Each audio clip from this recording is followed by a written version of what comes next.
Welcome to another edition of Spiritual Awakening with yours truly, Dr. A.G. Green. Let me know if you can see and hear me well. Welcome.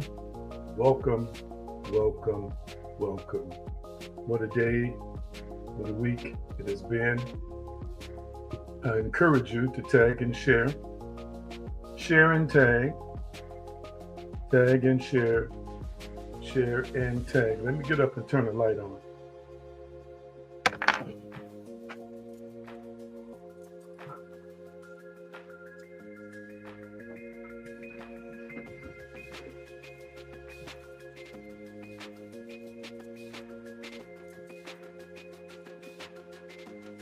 Shed a little bit more light. Did that help? I don't know if that made it better or worse. So glad to see you. Good evening, Charlotte. Good evening, Hillary. Tag and share, share and tag. And after you've shared and tagged, let us know in the comments section that you have shared and that you have tagged. Come on, let's pray. Almighty, we're so thankful and grateful for this opportunity. Your will is done in us, with us, and through us. Thank you for making us powerful, dynamic, spiritual beings. Let your light emanate through us. Let your knowledge flow through us. Let love abound in everything we do, say. We honor you. We honor the great leader, Yeshua, Hamashiach. And we thank you for all who are connected to us from around the globe. Thank you. In Yeshua's name, His way, His power, His consciousness, it is so. And so it is. Tag and share, share and tag. Tag and share, share and tag. So good to see you on tonight.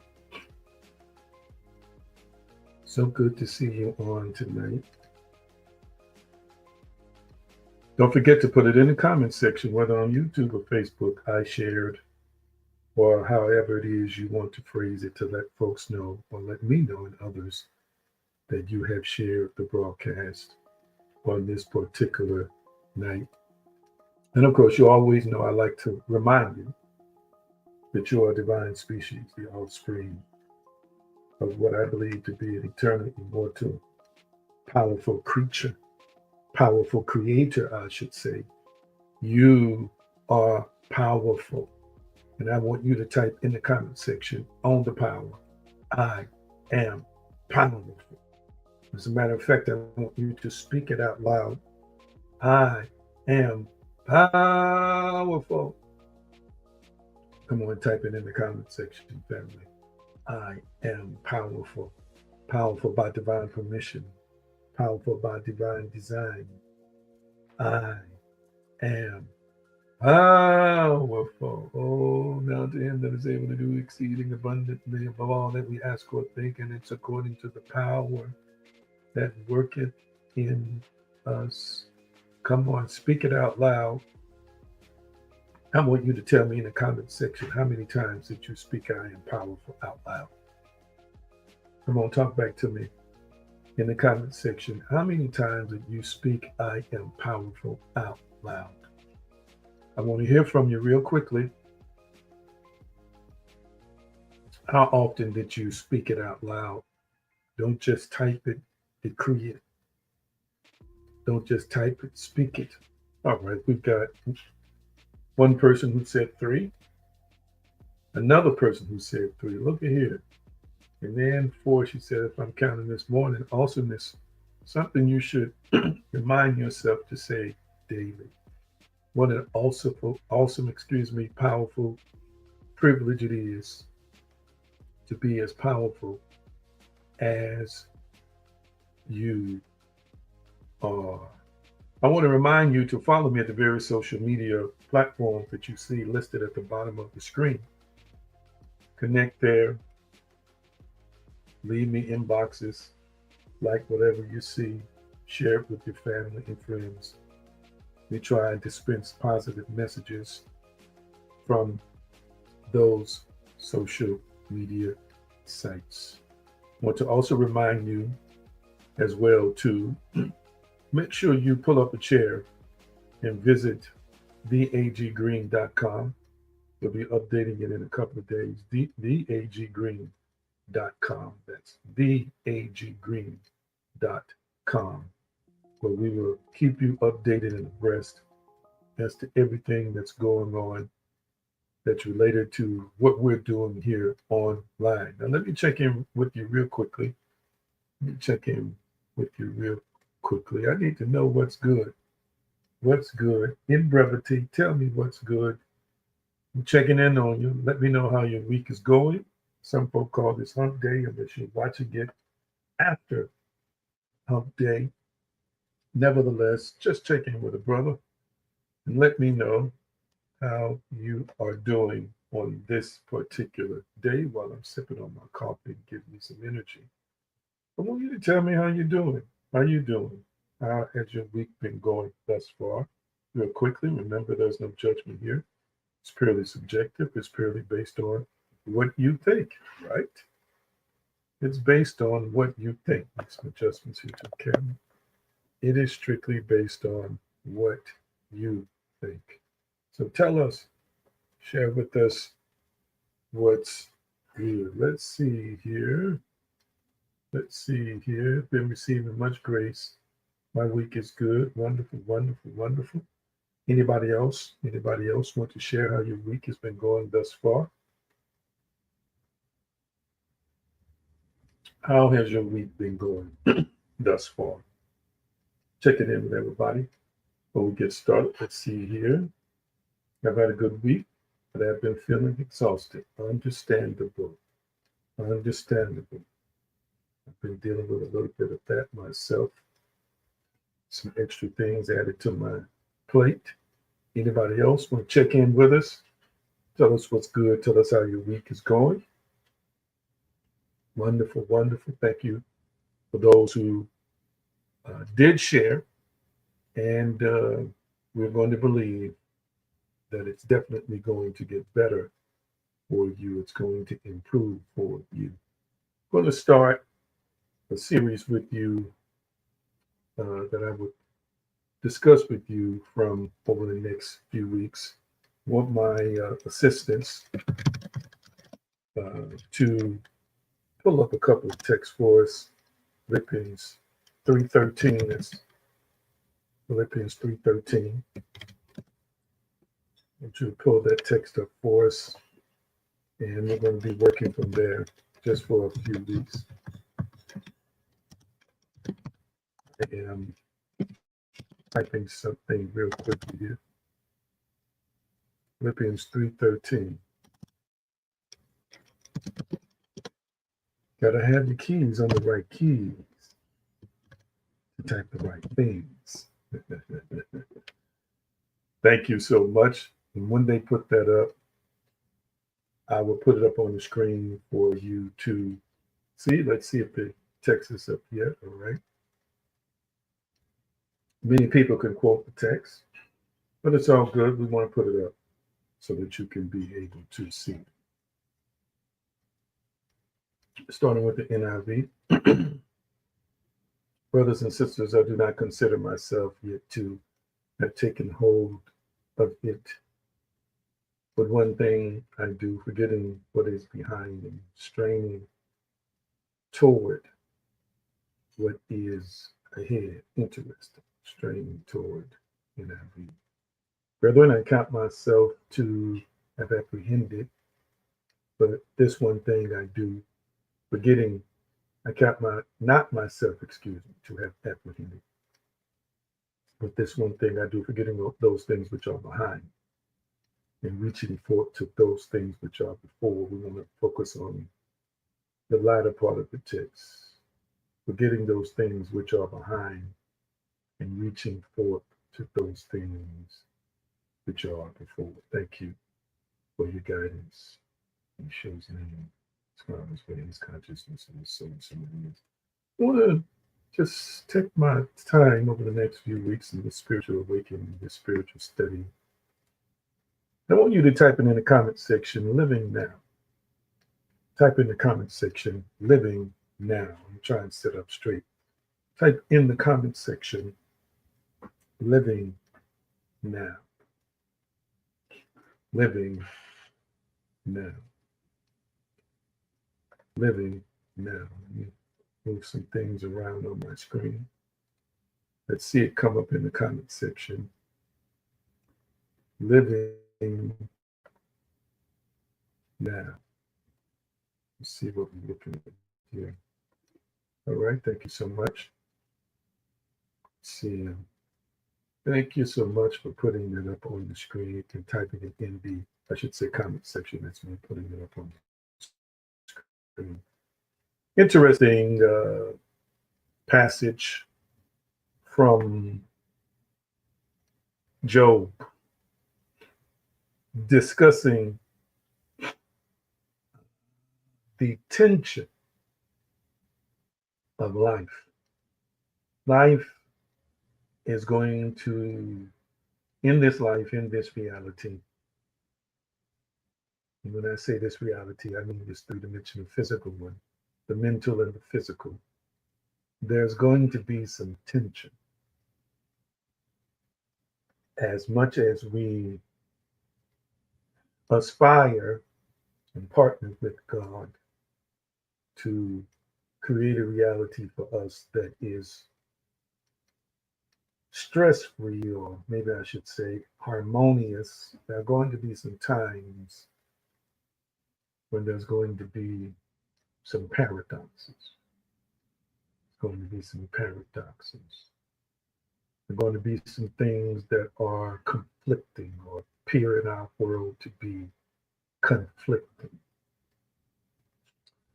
Job said, or it was said, I should say, in the book of Job 14:1, man that is born of a woman is of a few days and full of trouble. Full of trouble. Trouble in this context could be spiritual. It could be physical trouble, spiritual trouble.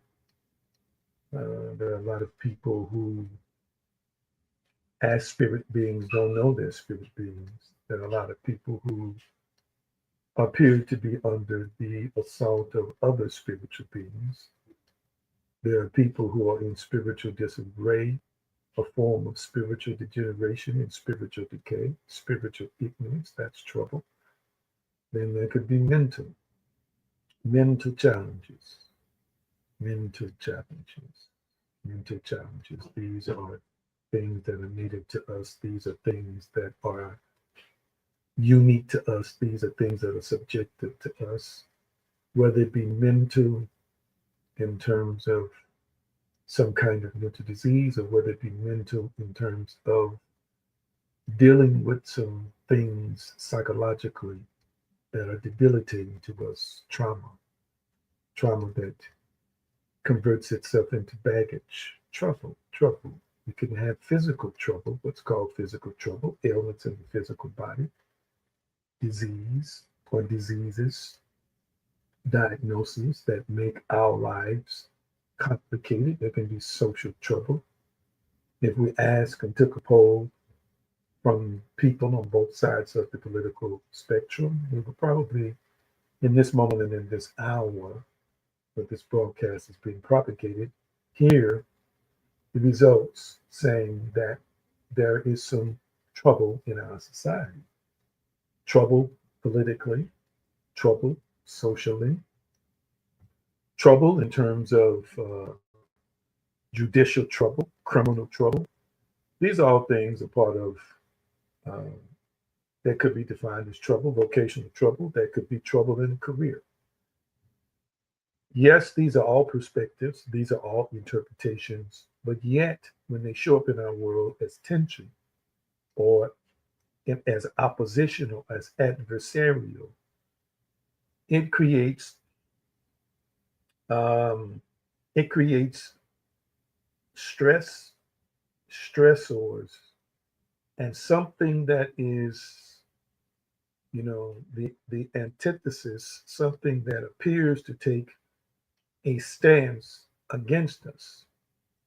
And Job is saying, in this book of Job, it's saying that after you are born into this three-dimensional experience, you're going to witness and you're going to experience some kind of trouble. Some kind of trouble. So remember, I want you to type this in the comment section. What trouble is the type it like this. Trouble is defined personally. Type that in the comment section. Trouble is defined personally. Let me explain what I mean by that. Trouble is defined personally. Meaning, again, you hear me say this a lot, but your experience here is highly subjective. It's mainly subjective. What everybody considers to be trouble isn't trouble. What everybody considers to be a challenge isn't a challenge. What everybody considers to be bad or oppositional isn't bad or oppositional. It's all of again private interpretation, subjective interpretation. That's exactly what it is. And so what you say is trouble for you, somebody else may not see it as trouble. Somebody else might not think it's trouble. Somebody else may not view it as being trouble. It is, again, a personal interpretation. I'll give you an example. Many of us view the pandemic as troublesome. A lot of people died, a lot of people got sick, including myself. But do you know that there's a group of people during the pandemic who made more money than they ever had before the pandemic? So, whereas a person may have been at home sequestered, a person may, of course, may have been at home because of the curfew. A person may not have been able to get out and work their regular job. You know, there was a lot going on when we, for a period of weeks, were told to stay home and could not leave our houses. For a lot of people, it was interpreted as trouble. But then there's another group of people who saw it as opportunity. Did you catch that? We said again, there are other people who saw it as opportunity. I think most people would agree that sickness feels like trouble, seems like trouble, is trouble, but there's somebody in the pharmaceutical industry who's going to see that trouble as an opportunity and create some kind of remedy, create some kind of pill, some kind of medical solution for what the world calls trouble. They consider to be opportunity to serve, opportunity to gain. Talk back to me. I don't see no lights and hearts. Am I making any sense to anybody thus far? So, as I quote from Job, I want you to keep in mind again that trouble, for the most part, is a highly subjective experience. I remember putting some things outside years ago that were troublesome to me. I didn't want them in the house anymore. They seemed to be taking up unnecessary space, unnecessary room. I no longer had use for them, so I set it out on the curb, pieces of furniture and other things. And I looked out the window one morning, and if there was somebody who had pulled up in a pickup truck, it wasn't the trash company. It was somebody who pulled up in a pickup truck who saw what I consider to be trash and troublesome as treasure. Mm. Am I making any sense? But the bottom line is, you and I will experience tension, things we interpret as trouble, things we interpret as counterpositional to our lives. This is what Job is trying to explain to us. Proverbs 18:14 says to us, the spirit of a man will sustain him. The spirit of a man will sustain his infirmity, but a wounded, which is translated to be smitten or broken spirit, or smit or broken ruach, who can bear. This text is deeper, in my humble opinion. It's more specifically from a metaphysical interpretation than most people probably have paid attention to. I personally believe that this physical body is a projection of the spiritual. And I also believe that this physical body is powered by our spiritual being, our spiritual essence, our spiritual reality, our spiritual selves. I believe it is what feeds the life force, the bios, the biological life. The body, one scripture says that the body cannot live without the spirit. I do believe that that is the case. And I do believe that when people depart this life, and from recorded NDEs as well as things we see in scripture, if your body leaves your spirit for too long, your spirit, leaves your body for too long, then the body cannot survive. That word spirit is ruach in Hebrew. So the spirit of man will sustain his infirmity. But what happens when the spirit is broken? What happens when the spirit is broken? Not broken in a literal sense, but broken in the sense of feeling wounded, broken in the sense of lacking awareness, broken in the sense of being hurt, broken in the sense of experiencing confusion, broken in the sense of not being accessed properly, not being aligned with your mind and your body. What happens? What happens when this happens? This can create tension. This can create a wrestling match. This can be troublesome for us when we're not harmonizing, when our spirits are not harmonizing with our mind and body. or when our spirits appear to be disillusioned. Zechariah 13:6 said, one shall say unto him, what are these wounds in thine hands?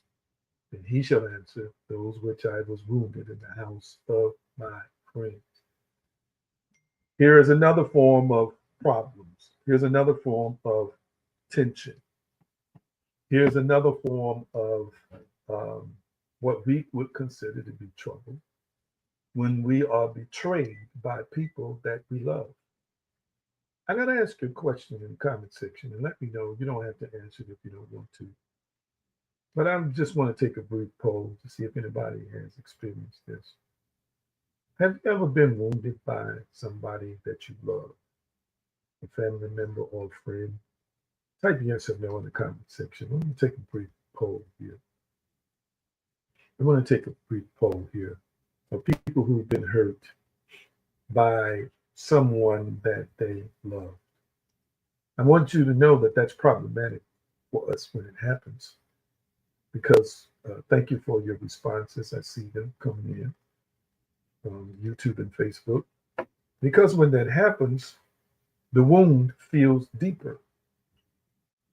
The wound feels deeper. And does it feel deeper to you? Talk back to me. I don't want to speak for you. Does the wound feel deeper to you when it's somebody you know who hurts you? It's somebody you know who wounds you. It's somebody you know who disappoints you. It's somebody you know who betrays you. It's somebody you know who says or does things behind your back. It's somebody you know who has maybe a lesser opinion of you. Okay. Thank you for your honesty. I see your answers on both YouTube and Facebook in the comment section. Yeah. That's part of the conflict of life. And these things will happen no matter how positive you are. No matter what kind of a positive life that you live, things can and will be said about you at times that are not in alignment with your true character, not in alignment with who you really are. And when it's somebody that's close to you, somebody who should know you, somebody you trusted, it stings. Can y'all tell me why you think it hurts more when it's somebody that's close to you, that you trust? Can you tell me why it hurts more? Can you tell me why it hurts more? I'm interested in your opinions tonight. I'm trying to position myself correctly on this camera. Can you tell me why it hurts a little bit more? Tell me why it hurts a little bit more to you. I'm curious to know why it hurts a little bit more to you. Let me see your answers come up here in the comment section. One thing I will tell you is that love puts you in a position, I say, to be vulnerable. Vulnerable doesn't mean weak, but vulnerable simply means that you have opened your heart to family and sometimes to close friends who are like family. That's what I mean when I say vulnerable. Love is a beautiful thing, but when you love people, you allow them to access parts of you um, that you wouldn't allow other people to. There's trust that develops. There's faith, some folks call blind faith, that you have in these people and in their consistent support of you. You expect these people to have your back, or you expect these people to not mistreat you. You don't expect these people to do certain things that they have done. Thank you for your answers. Those are all good answers.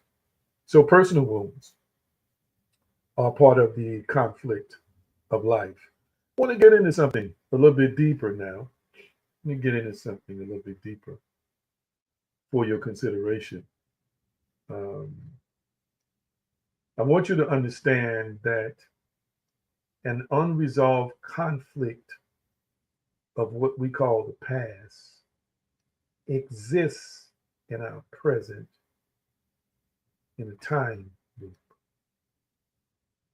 I want to change the tenor of the conversation to talk about the fallout of conflict, talk about the aftermath of betrayal, the aftermath of dealing with an extended illness, the aftermath of being hurt by the hands of people you love, the aftermath of you living through your own crisis, you living through your own challenges. I want to shift into that for a few minutes because I'm reminding you, and I want you to type this in the comments section. You can only have a new year with a new mind. Type that in the comment section. We're saying it differently this time. You can only have a new year with a new mind. Type that in the comment section. You can only have a new year with a new mind. Remember what I've been sharing. Numerically, it can change. That last digit in the numerical convention will change. But that doesn't mean that the kind of reality you live will change. Doesn't mean that. You'll be entering a new numerical year, but not a new spiritual, mental, or physical year. Because again, what happens in any chronological year is directly predicated on what happens in here, what happens on the inside view. So there are a lot of people, family, who look forward to a new year, but within 2 to 3 months, they start feeling like it's the same old stuff. New numerical digit, same reality, same misery, same strife, same anger, same struggles.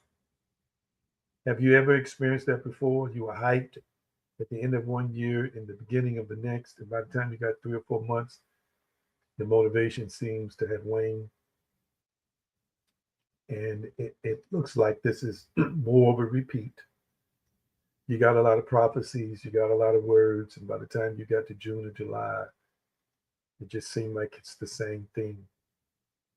That's because you require a new mind to reflect a new reality.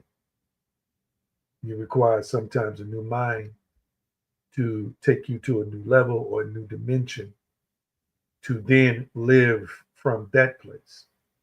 If you keep doing what you've always done, you're going to receive the same results. It's just plain and simple. So I want to talk about conflict, conflict in the mind. I want to talk about tension, strife, and struggle in the mind. We'll say it again. An unresolved conflict of the past exists in our present. Now, you all know some of my theories about time, but I want you to just type this in the comment section. Time loop, the two words time loop. Type this in the comment section. Time loop. Two words in the comment section. Time loop. Time loop. Now, the reason why I want you to type that in the comment section is because unresolved pain from your past is the same pain today. Unresolved pain from your past is the same pain today. Now, time is a subjective, interpretive experience. Not everyone processes what we call the passing of time the same way. Time, a time system was created to try and, well, not necessarily quantify time, but measure it. I won't even say measure it, but to, they developed a system that was relative to our experience to help mark the passing of their experience. When I say the passing, I mean they're living their lives. Eternity doesn't know anything about time. The physical dimension only knows about time, but the spiritual dimension doesn't know anything about time. So, as it relates to what we consider to be time, time is really in the mind. You said, "Oh, wait a minute, wait a minute, wait a minute. Don't we measure time by how the Earth revolves around the sun? What we have labeled a 24-hour period, 365 days in a year." You're absolutely right. We labeled that. But again, your interpretation of it is personal. 1 hour is a long time to one person, but it's fleeting to another person. Type this in the comment section. Time is in the mind. Type this in the comment section. Time is in the mind. So we have developed a system to record events based on a numerological, chronological system. History is recorded based on the, again, numerical naming conventions for time. The dispensations, the dispensation, the measurement, the span of what we call time. But everybody processes time in the mind.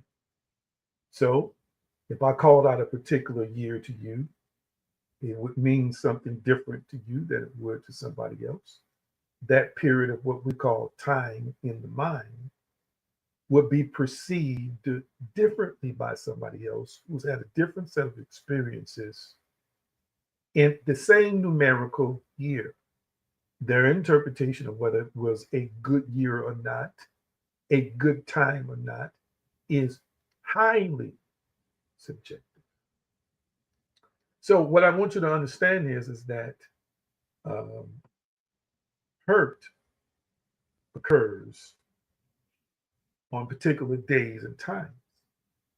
And if you haven't resolved or forgiven the person who hurt you back then, it means your address hasn't changed mentally. You still live in the hurtful moment. No matter how long it's been, you still live there. Did you catch that? So if you were hurt in 1992 and you did not resolve the hurt, you remember 1992, as they say, like it was yesterday. You remember it today like it was yesterday. Now, somebody might have recorded those incidents in 1992 that occurred in your life that exist in symbolic form that we call writing on a piece of paper, or it's contained in a computer file. But as far as its existence in what we call current time, you can't find it. For example, if uh, if a person slapped you up and down the street in 1992, and you're still hurting from the slap up and down the street in 1992, and you're yet feeling that same emotion from the hurt on that day in 1992, it only exists in the mind because there's nobody slapping you up and down the street. More specifically, that person is not slapping you up and down the street right now. So if you are experiencing uh, this reality, and remember, the subconscious mind is powerful, the conscious mind is powerful. When we recall what we have retained in memory in terms of a positive or negative experience, the reason why there is a physiological response is because the mind sees it as real. The mind interprets it as real. It's why your mood changes. It's why you become a little bit more depressed or a little bit down. Or if it's a good experience, your mood will elevate. There's going to be a physiological response to the elevation of your mood. But in essence, if you receive the keys to a new car in 1992 that made you happy, then you have not received those same keys to that same car in this particular calendar year. And therefore, you really can't prove that it exists now, because in essence, it doesn't exist now in a physical sense, in a quantifiable physical way. So that means it only exists where? In your mind. It only exists in your mind. The days and times that we are living, from what we consider to be the past, are already gone. Those experiences, three-dimensional and four-dimensional experiences in what has been labeled the space-time continuum, and the specific location, the specific moments, they don't exist anymore physically in this moment. So hear me. If you are still feeling this way, if you are still living that, that means you're living it the way you live all your other experiences, on the inside. And that means the reality of the moment is being generated by you. Talk back to me if I'm making any sense. I wish I had more likes and hearts. Am I making any sense to anybody? Talk back to me. Am I making any sense to anybody? Am I making any sense to anybody? I want one of my supporters to pull up James 1 and 8. I'm almost done. James 1 and 8. I'm going to finish here. I'm going to make, I think, one or two more points, and then I'm going to finish. The topic is living now. Living now. The topic is living now. The topic is about living now. I want you to understand, and I am going to do some teaching, hopefully later on in this year, because I have so much to talk about. I'm going to do some teachings on multiple dimensions, but I'm also going to do some teaching on quantum leaping. I'm going to do some teaching on time, what we interpret as time travel. And I'm going to say it in this sense tonight. I'm going to say it in this sense tonight that you can time travel. I'm going to speak this in simplistic terms because naturally, I don't want to get too deep into that. I'm going to speak this in simplistic terms. The mind has the ability to travel back what we call time. Now, you say, well, aren't you contradicting yourself if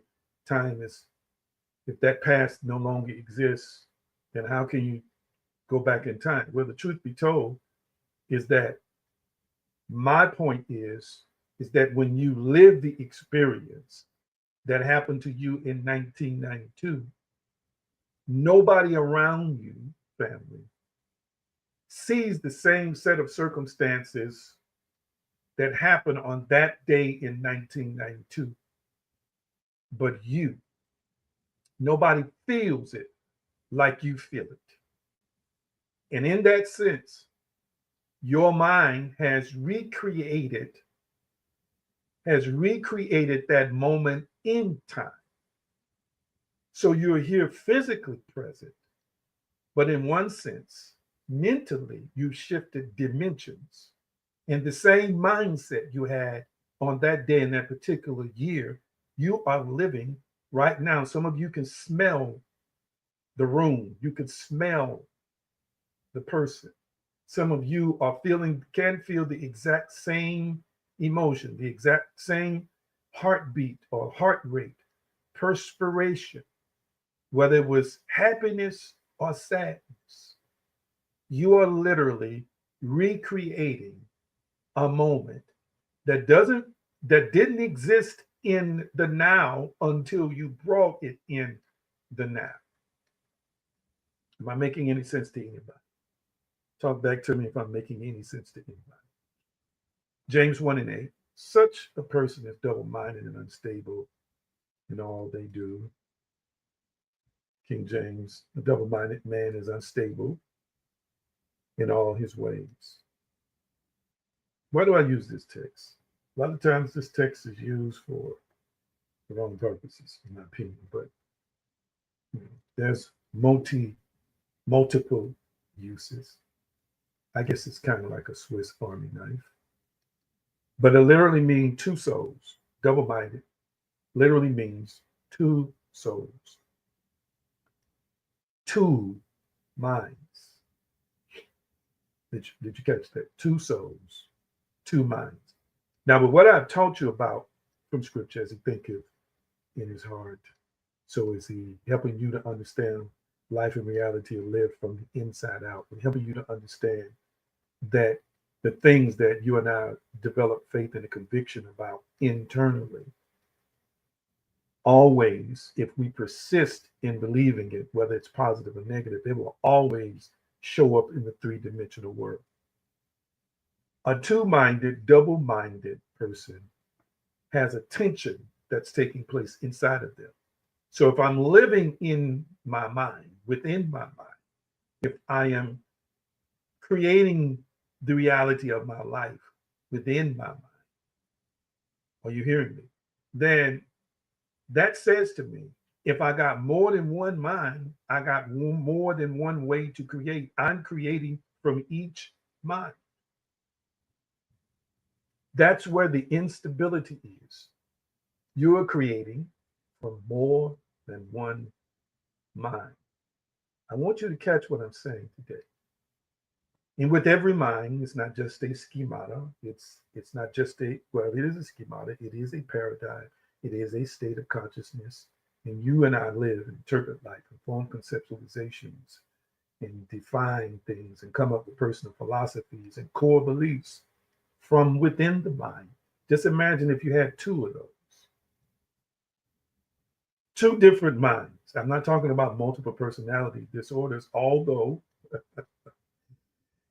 it is amazing how that when we form a two-minded system, a two-minded universe within ourselves, that it is very possible that the other mind has a different disposition and personality. There's one mind that desires, or one mind, excuse me, that talks a lot about faith and growth and empowerment. But then there might be another mind that they might attribute to the reptilian brain that operates in a type of fear, cringing, and anxiety. And sometimes when we're motivated, the one mind that is positive and the one mind that is in tune, more in tune with itself, with its ability, with its God, is more optimistic. But then that other mind can be allowed to emerge in this two double-mindedness that exists within one body. And it, if we're not careful, if we do not dissolve it, if we do not deal with it, will create its own reality based on its philosophy and its core belief of fear or doubt or pessimism or anger or rage or apathy or helplessness and hopelessness, cynicism, pain, despair. Am I making any sense to anybody? I wish I had more likes and hearts. I like the double-minded text because we should understand that the mind can become fractured. Lord have mercy. Stress can cause us as creators to create different personalities just to be able to survive. I've talked to people like that. Some of y'all think that's demonic. You need to study psychology more often. It's not really, most of it is not that. Somebody has had a break, a mental break along the way. Sometimes it happens early in childhood where people create these alter egos when they're being abused. To survive, their alter ego speaks up for them. Some people create these personas. If they're shy, the persona is bold. I need you to hear what I'm saying today. Some people create, most of the time, they're created as protective personalities. Protective, I'm going to say it like this, beings, because it is a separate mind. It is an entity. It's just it's still a part of you. I hope this is not too deep for somebody.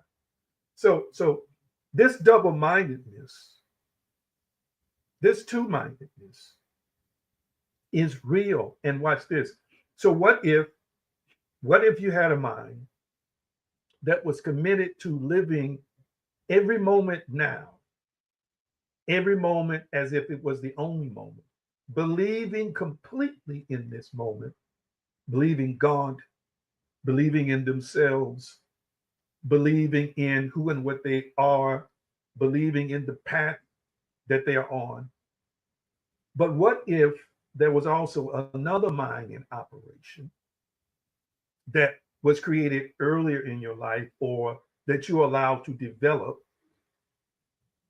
that when you get in situations, it emerges to protect you, to say, no way you can get that job. No way you're qualified for this. No way you can really have the love you desire or want. No way you can find that companion. No way people are going to actually honor and respect you for who you are. No way can you come up out of poverty. No way can you have your own business. No way can you reach that goal. I want you to understand this, family. I want you to understand this. There are a lot of things in us in terms of this other mind or other mindset that manifests situational. There's a situational emergence. For example, when you study some of these people that I'm talking about, when they get in certain types of situations, they defer. They defer to the mind that has always handled these kinds of situations. What I want you to consider is that if you're operating with multiple minds or multiple mindsets, fracturing, a splintering of the soul, I want you to consider that when you get in certain situations, that mind will emerge and take over because it's always emerged and taken over in this situation. I hope I hope somebody's understanding what I'm saying today. Now, so for example, let's see, what's a good example of this? What's a good example of this? Say that you are healing within yourself and you are teaching and learning how to have faith in God, how to be one with God, how to operate on that path. And you're starting to see results. And it's looking pretty good. You're seeing uh, your affirmations, your prayer life, your meditations, you're seeing all these things not only center and ground you, but starting to bring answers into your life, starting to change situations to bend toward you. Okay. This goes on well for 30 days. But on the 31st day, a situation occurs in your life that challenges you, that says to you, well, you desired this, but this is no longer available for you. You wanted the car, the house, you believed because other stuff was lining up that you would get approved. And on the 31st day, you did not get approved. On the 31st day, you start thinking it's taking too long. And if you're not careful, be that situation, family, will cause you to allow that other mind to emerge, the panicky mind, the doubtful mind, the doubting Thomas mind, the apprehensive mind, the it never works out for us or me mind, the it's always got to be so hard for me mind. When you have 30 days of ease, 45 days of ease, 2 months of ease, you're seeing things line up for you. Situations, family, can cause certain things in us to be triggered to activate that other mind. I hope I'm making sense to you, fam. Am I making sense today? Y'all kind of quiet. You must be listening. You must be listening. Am I making any sense to anybody? Talk back to me. Talk back to me. Am I making any sense to anybody? So it's difficult, family, to live in the now if one mind is trying to live in the now, but the other mind is trying to live in what we call the past. If one mind is trying to live in present success and the other mind is constantly reliving past, what we call past, and what we call failure, it's difficult to be grounded in this moment by the one mind when the other mind is constantly trying to unhinge you. Ooh, somebody help me. The truth is, many can't seem to get beyond who and where they have been because in this double minded system, because you have not conquered that other mind and absorbed it into the one, it incessantly has an opinion. It's always trying to take over in certain situations. Some of y'all are seeing this mind when you get in romantic situations. So it's just too good to be true. That other mind is say that, oh yeah, it's just a matter of time. You're gonna see he like the other ones. You're gonna see she like the others. Yeah, too good to be. Oh no, here it comes. Here it comes, because this is our life now. We don't get the best of the best. We always get these dogs. We always bring these people into our lives that don't stay. That's that other mind that's in this situation now that will elicit stress, that will bring these thoughts up to challenge the now situation, the now moment, which, hear me, family, is the only moment that's really real. I'm going to say it again. Now is the only moment that's really real. I want you to type in the comment section. Now is the only moment that's really real. Type that in the comment section. Now is the only moment that's really real. I'm almost out of time. I look like I'm out of time. Let me ask you a couple of questions that I want you to think about until we discuss this subject next week. Give you a couple of questions for your consideration. The question I have for you is, and I want you to type this in the comment section, where is my mind living now? Type that in the comment section. Or you can type, where am I living now? Type that, because that personalizes it. Where am I living now? Type that in the comment section. Where am I living now? That's question number one. I got another question for you. Where am I living now? All right. That's the first question. I want you to type that in your phone or write it on a piece of paper. Where am I living now? The next question I have for you is, where do I live when opposite circumstances arise? That's the second question. Where do I live when opposite circumstances, or let's just say this, opposing circumstances? That's better. Where do I live when what appears to be opposing circumstances? I like that better. Where do I live when it appears to be that opposing circumstances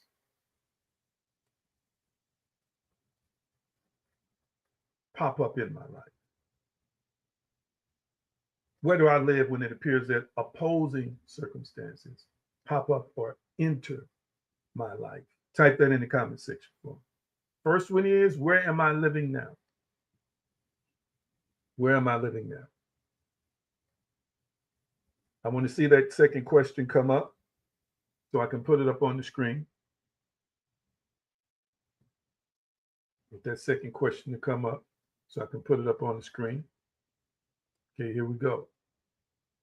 If you can answer these two questions, family, it's going to help you, in a sense, triangulate what's happening in your own life. Do you realize that poverty and the perpetuation of poverty is a mentality, poverty is a mindset. But again, poverty is a mindset that continues to show up in now moments. And it is a mindset that is reconjured and recreated by us in the present in the form of thoughts of struggle, thoughts of suffering financially, thoughts of scarcity, thoughts of believing we can't get ahead, thoughts of believing that we are not going to ever attain certain things in life and reach certain goals financially. These are things that are consistently rehearsed in the mind. It's a mind, family, that's not trained for abundance. It's a mind that's trained for lack. And there are all kinds of philosophies floating around in our minds. And these philosophies, again, show up in our physical three-dimensional world because we put them there. We believe that we're not supposed to have a certain outcome, or we believe that we are supposed to have a certain outcome that does not benefit us in this area of our lives. But that second question is a powerful question because you're good now while you're listening to me. But what happens when that bill comes in? What happens when you apply for something and they say no? What mind is going to operate in that moment? What happens when it feels like somebody is doing you wrong? What mind will I see? What happens when it feels like you're being overlooked or disrespected? What mind is going to be speaking then? What will be triggered to come forth, to emerge and start talking? It's a good question. Good question. What mind is going to be in operation? That's right. In that moment, is it going to be the mind of faith, the mind of love, the mind of meekness, the mind of trust? Or is it going to be the mind of obstreperousness? Is it going to be the mind of rowdiness? Is it going to be the mind of rage? Is it going to be the mind of I just don't care no more? Which mind is it going to be? And if you can triangulate or pinpoint, which mind it is, then you can triangulate where it is and start dealing with it. Start recognizing it. Start becoming more aware of it so that you can deal with it. It's there, pulling the strings behind the scenes, and then at the forefront when it's triggered in certain situations. Again, not again. Let me say this, I'm going to be done. Your opinion and your core belief about your present life has already been defined by something that has already happened to you. In other words, it's defined by what we call the past. Mine is defined by what is called the past. This is why we keep reaping the same stuff over and over and over again.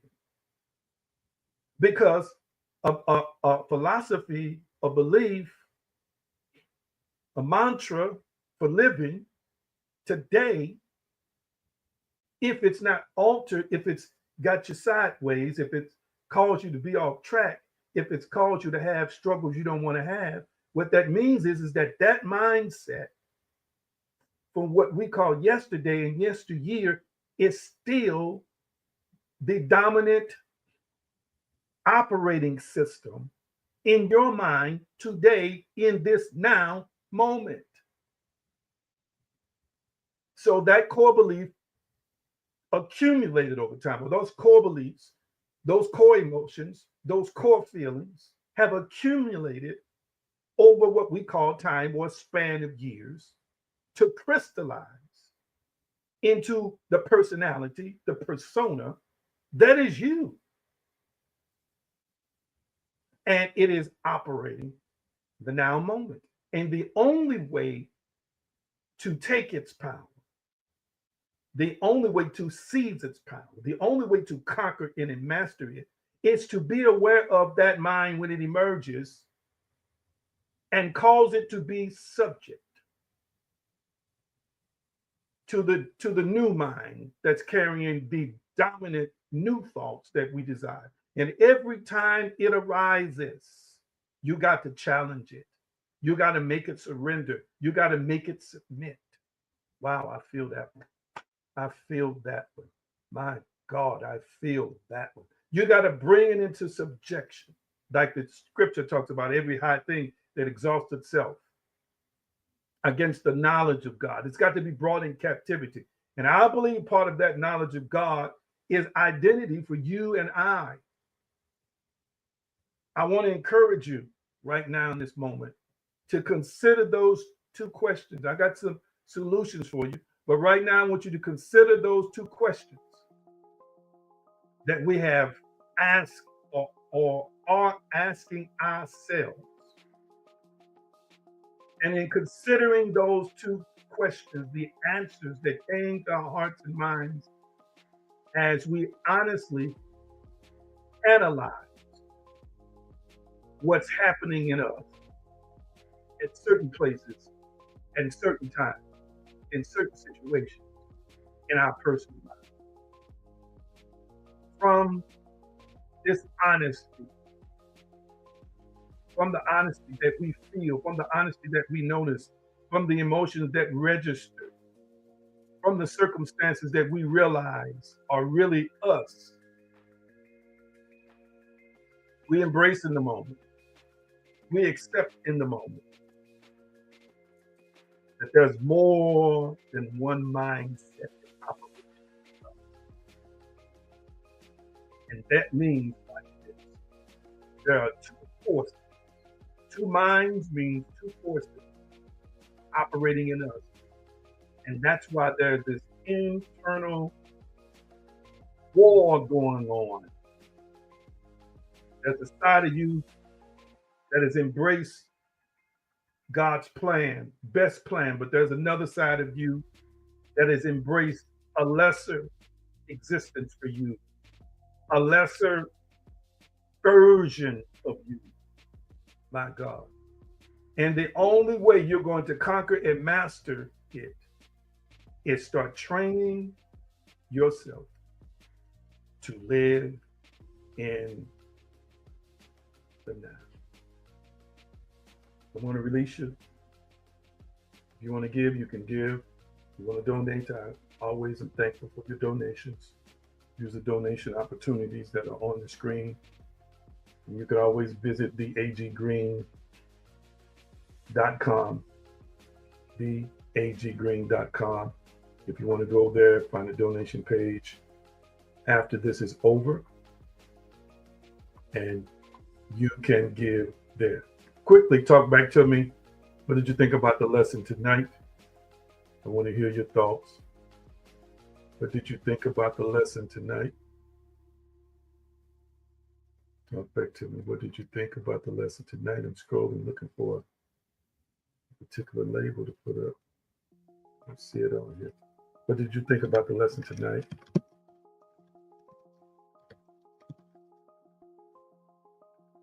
Real quickly, and then I'm going to release you. Let me see here. What's that coming? Okay. Thank you, thank you, thank you. I'm putting the website up for those who want to visit in general when the broadcast is over. Let's see the comments, and I'm going to release you. Somebody said right on time. Thank you so much. Did it make sense? Did I make it make sense? That's what I need to know. Did I make it make sense? Did I make it make sense? That's what I want to know. Did I make it make sense? And we got more to share with you on those lines.